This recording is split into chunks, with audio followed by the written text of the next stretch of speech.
Tanuja and దివ్య వీళ్ళిద్దరు fight చేసుకుంటూ డైరెక్ట్గా ఇద్దరు పర్సనల్స్లోకి అయితే వెళ్ళిపోయారు. అసలు పర్సనల్స్ అన్నింటినీ తీసుకొని వచ్చి వాళ్ళు చాలా హెవీ ఫైట్ అయితే తీసుకున్నారు. నాకైతే ఇది అసలు నచ్చలేదు.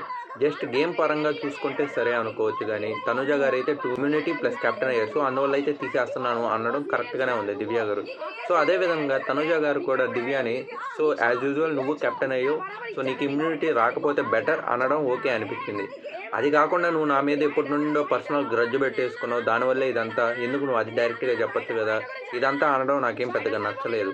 సో అది ఆ పాయింట్ రావడం ఇంకా దివ్య గారు కూడా ఇంకా నువ్వు సింపతి ఎమోషనల్ నీ నిజస్వరూపం బయట ఎక్స్పోజ్ చేశాను, ఇంక ఇప్పటి నుండి అందరికీ తెలుస్తుంది నువ్వు సింపతి కోసం అందరి దగ్గరికి అవసరం కోసం వెళ్తున్నావు, ఇవన్నీ కూడా చాలా పర్సనల్గా వెళ్ళిపోయి ఇంకా దాంతో పాటు తనుజ గారు కూడా నువ్వు కానీ రివ్యూస్ ఇస్తున్నావా, నువ్వు సింపతి చేస్తున్నావు, నువ్వు అందరికీ నా గురించి ఎక్కబుడిచి చెప్తున్నావు, వీళ్ళిద్దరిలో ఎవరు కరెక్ట్ అనుకుంటున్నారు కామెంట్స్లో చెప్పండి.